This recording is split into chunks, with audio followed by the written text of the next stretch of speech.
Hey guys, अस्सलाम वालेकुम, नमस्ते। कैसे हैं आप लोग? आई होप आप लोग अच्छे होंगे। तो पहले तो आज का दिन आप लोगों के लिए बहुत अच्छा है, आप लोग के लिए मीन्स हमारे लिए, और बहुत बहुत मुबारक हो आप लोगों को रामनवमी की। तो आज हम बात करेंगे रीका वैक्सिंग के बारे में, ठीक है। तो आज की वीडियो जो है रीका वैक्सिंग के ऊपर बनाएंगे। तो फर्स्ट हम जो बात करते हैं कि रीका वैक्स करने के लिए आपको क्या क्या चीज़ें चाहिए। तो पहले तो प्री रीका जो लोशन आता है वो आप टेल्कम का भी यूज़ कर सकते हो। आपको स्ट्रिप चाहिए, स्पैचुला चाहिए और ऑयल चाहिए और रीका वैक्सिंग। तो फर्स्ट हम क्या करेंगे, सेल्फ टेस्ट करेंगे। कभी भी आप वैक्स करो तो सेल्फ टेस्ट करो, इससे ये पता चल जाएगा कि आपकी जो वैक्सिंग है उसका टेम्परेचर कितना है, ठीक है। अब हम बात करते हैं, ज़रूरी नहीं है कि आपको जब रीका वैक्स का आपने नाम सुन लिया तो हुआ है, मतलब ठीक है, डरना नहीं है। अब प्री वैक्स ज़रूरी नहीं है कि आप यूज़ करो। हाँ, प्रोफेशनली अगर आप वर्क कर रहे हो अच्छी जगह पे तो वो चीज़ें ज़रूरी है, क्योंकि जब सिखाते हैं हम किसी को तो वो मैटर करता है। लेकिन अगर आपके पास नहीं है प्री लोशन, ठीक है, तो आप जो है टेल्कम अप्लाई कर सकते हो नॉर्मल वैक्स की तरह। और टेल्कम अप्लाई करने के बाद आप जैसे नॉर्मल वैक्स करते हैं वो उसके ऊपर ये वैक्स टेल्कम के ऊपर ही रीका वैक्स अप्लाई कर सकते हो, ठीक है। तो अब बात करते हैं रीका वैक्स और नॉर्मल वैक्स में फ़र्क क्या है, ठीक है। तो रीका वैक्स जो होता है वो एक हर्बल है, वैक्स है जो हर्ब्स होता है उससे बना होता है। ये ऑयल बेस्ड होता है। और जो नॉर्मल वैक्स होता है वो हमारा वाटर बेस्ड होता है, ठीक है, शुगर बेस्ड वाटर बेस्ड होता है। तो ये डिफरेंस है। अब बात करते हैं कि रीका वैक्स जब हम करते हैं तो उसका बेनिफिट क्या है। तो रीका वैक्स करने का बेनिफिट आपको यह है कि जो हमारी ग्रोथ होती है वो दिन ब दिन कम होती जाती है। अब रीका वैक्स अगर कंटिन्यू करो तो हमारी जो ग्रोथ है, एक्चुअल में ये मेरा खुद का एक्सपीरियंस है, ये मैं खुद रीका वैक्सिंग कराती हूँ। मेरे को हो गए हैं 2-3 साल हो गए हैं रेगुलर वैक्सिंग कराते हो, और ट्रस्ट में बहुत हद तक वैक्सिंग कम हो जाती है। तो आपको सेम प्रोसीजर है वैक्सिंग करने का तरीका, लेकिन हम जो हमारा जो एल्बो होता है, एल्बो के जो ऊपर वाला सेंसिटिव एरिया होता है, यहाँ पे आपको डायरेक्ट वैक्स नहीं अप्लाना है, आपको स्ट्रिप पे अप्लाई करना है। और स्ट्रिप पे अप्लाई करने के बाद आपको सिर्फ स्ट्रिप के सहारे से यहाँ पे वैक्स को जो है रिमूव करना है, ठीक है। तो बाकी प्रोसीजर सेम है, जैसा हम नॉर्मल वैक्स में करते हैं वैसा हमें रीका वैक्स में भी करना होता है। जैसी हमारी हेयर की ग्रोथ होती है, हम ग्रोथ के अकॉर्डिंग वैक्सिंग करते हैं। जो हमारा ऊपर वाला जो सबसे अपर पार्ट होता है, आर्म वाला जो होता है, बाजू वाला, वो हम अप साइड करते हैं, डाउन साइड करते हैं और साइड वेज करते हैं। हेयर की जो डायरेक्शन होती है हमेशा 3 वेज ही होती है, अप साइड और डाउन साइड और साइड वेज, ये 3 डायरेक्शन ही होती है, ठीक है। तो हम वैसे ही करेंगे। अगर अप साइड हमारे हेयर जा रही है, ऊपर की तरफ हमारे हेयर जा रहे हैं, तो हम ऊपर की तरफ वैक्स लगाएंगे और नीचे की तरफ हम रिमूव करेंगे। और अगर नीचे की तरफ हमारे हेयर की जो ग्रोथ है जा रही है तो हम नीचे की तरफ वैक्स लगाएंगे और ऊपर की तरफ से आपको खींचना है। स्ट्रिप सेम, उसका भी प्रोसीजर यही है कि स्ट्रिप जो है आपका हम रफ साइड वाला जो है वो यूज़ करेंगे। अब जो है थोड़ा सा चेंज हो गया है, प्लेन साइड जो होता है वो भी यूज़ कर सकते हो, लेकिन रफ साइड मेरे हिसाब से अगर रफ साइड यूज़ करो तो ज़्यादा अच्छा है। बाकी यूज़ करने को आप दोनों साइड यूज़ कर सकते हो। तो वैक्सिंग का करने का तरीका मैं बता दूं कि सेम है, दोनों का कोई डिफरेंट नहीं है। आप डरो मत कि रीका वैक्सिंग है तो स्किन पील हो जाएगी। हाँ, आप थोड़ा सा पेशेंस, जब आप स्टार्टिंग में अगर आप वैक्स कर रहे हो तो रीका वैक्स जो है बहुत छोटे छोटे पैचेस लेके आपको करने हैं, लाइक 1 इंच या 1.5 इंच आप ले लो।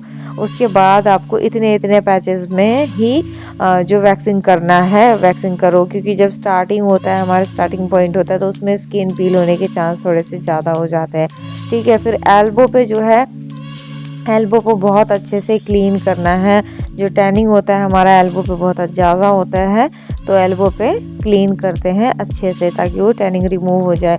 और रीका वैक्स से टैनिंग बहुत अच्छे से, बहुत डीपली रिमूव होती है, ये मैं खुद बोल रही हूँ। और अगर आपको विश्वास ना हो तो आप एक हाथ पे रीका वैक्स करो और दूसरे हाथ पे नॉर्मल वैक्स या वाइट चॉकलेट वैक्स, कोई सी भी वैक्स करके देखना, आपको सेल्फ खुद पता चल जाएगा कि हाँ दोनों वैक्स में क्या फ़र्क है। तभी जो रीका वैक्सिंग है उसको प्रेफर करते हैं अब सजेशन देते हैं कि रिका वैक्स कराओ। अंडर आर्म्स पे भी रिका वैक्स करानी चाहिए, जो हमारी ब्लैकनेस होती है वो दूर हो जाती है आप अगर रेगुलर करवाते रहोगे तो, और ग्रोथ भी कम होती है। तो आप देख सकते हो ये इनकी ग्रोथ है। तो फर्स्ट वाला जो हमने आर्म था वो कंप्लीट कर लिया, ये दूसरा हम हैंड कर रहे हैं। ठीक है, तो आपको जो एप्लीकेशन करना है आप देख सकते हो स्मूथ एप्लीकेशन है। मैंने रोल ऑन वैक्स की भी वीडियो बनाई है और आने वाले टाइम में और रोल ऑन वैक्स की वीडियो लेके आने वाली हूँ, तो उसके लिए प्लीज़ मेरे चैनल को सब्सक्राइब करो अगर आप फर्स्ट टाइम देख रहे हो तो। और जो भी मेरे व्यूवर्स है तो उनको बोलूँगी मैं कि प्लीज़ फुल वीडियो देखा करें, और I need to your support, तो प्लीज़ सपोर्ट मी। और thank you so much video देखने के लिए। और वीडियो अगर अच्छी लगी हो तो जिनको भी इस चीज़ की नीड है, अगर जो भी सीखना चाहते हैं कि हाँ मेरे को सीखना है पार्लर से रिलेटेड और मतलब ब्यूटी टिप्स, तो आप उनको शेयर कर सकते हो, तो प्लीज़ शेयर।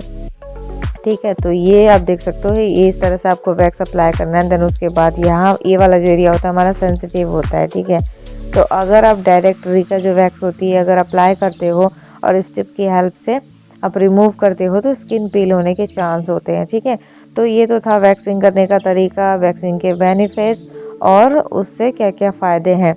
अब बात करते हैं कि अगर आप वैक्सिंग कंप्लीट कर लिया आपने, तो वैक्सिंग कंप्लीट करने आप इस तरह से लंबे लंबे जब पैच यूज़ करोगे जब आप एक्सपीरियंस हो जाओगे तब, क्योंकि आप जब स्टार्टिंग में करोगे तो आपको लंबे लंबे पैच नहीं करना है और नीचे से हमेशा स्किन को स्ट्रेच करके करना है, क्योंकि आप स्किन स्ट्रेच नहीं करोगे तो रिका वैक्स में स्किन पील होने के चांस होते हैं। हमारी स्किन जो होती है वो लूज़ होती है और वो हमारे जो स्किन जब हम स्ट्रेच करते हैं तो लूज़ स्किन जो होती है पील होने के चांस ज़्यादा होते हैं। ठीक है, तो इस तरह से हमें वैक्सिंग करनी है। अब वैक्सिंग करने के बाद हमें क्या करना है, रिका वैक्स करने के बाद हमें वैक्स जो है ऑयल अप्लाई करना होता है। अगर ऑयल नहीं है आपके पास तो आप मॉइस्चराइज़र अप्लाई कर सकते हो। ऐसे बेसिकली घर में कोई सा भी ऑयल, ज़रूरी नहीं कि आपके पास रिका वैक्स ही होना चाहिए, सॉरी रिका ऑयल ही होना चाहिए। तो आप रिका ऑयल नहीं है तो घर में कोकोनट ऑयल है वो यूज़ कर सकते हो। अब घर में तो सरसों का ऑयल भी होता है, वो यूज़ मत कर लेना। ठीक है, तो हमें वो यूज़ करना है। तो इस तरह से हमें पूरे हैंड पे और अंडर आर्म्स पे वैक्सिंग करना है। अंडर आर्म्स पे भी हम जो हमारी वैक्सिंग की जो ग्रोथ होती है हम उसके अकॉर्डिंग करते हैं। ठीक है, तो अब जो रेज़र वाले अंडर आर्म्स होते हैं उस पर कैसे वैक्स करना चाहिए इसके बाद जो ट्यूटोरियल होगा वो उस टॉपिक पे होगा, क्योंकि अंडर आर्म्स में जब हम रेज़र करते हैं हमारी हार्ड जो ग्रोथ जो होती है वो हार्ड हो जाती है, तो उस पर थोड़ा सा डिफरेंट है वैक्स करने का तरीका। तो ये वैक्स कंप्लीट हो गया है, तो उसके बाद हमने ऑयल लिया है। ऑयल इनके हाथ पे अच्छे से अप्लाई करना है आपको। तो अब देख सकते हो इनकी जो स्किन है, इनके जो हेयर है रिमूव हो गया अच्छे से और स्किन में जो है एक शाइनिंग इफेक्ट आ गया है अलग से। तो आप नॉर्मल वैक्स करोगे तो इतना शाइन, इतना स्मूथ नहीं होता है जितना कि रिका वैक्स से होता है, चाहे वो आपका अंडर आर्म्स है चाहे वो आपका लेग्स है या आर्म्स है। ठीक है, तो सेंसिटिव एरिया के लिए भी ये, इसमें भी रिका वैक्स में भी बहुत सारी वैरायटी आती है, बहुत सारे फ्लेवर आते हैं। वाइट चॉकलेट आता है, कोकोनट आता है, स्ट्रॉबेरी आता है, एलोवेरा आता है, according to the skin texture. ठीक है, जैसे हमारी स्किन होती है हम उसके अकॉर्डिंग करते हैं। तो थैंक यू। तो ये था आज का ट्यूटोरियल, आई होप आपके लिए हेल्पफुल होगी। तो thank you so much video देखने के लिए। वीडियो अच्छी लगी हो तो अपने दोस्तों के साथ शेयर करो, लाइक करो और सब्सक्राइब करो मेरे चैनल को। बिना सब्सक्राइब करे मत जाना और कमेंट करके ज़रूर बताना मुझे वीडियो कैसी लगी। Thank you so much, bye bye, take care.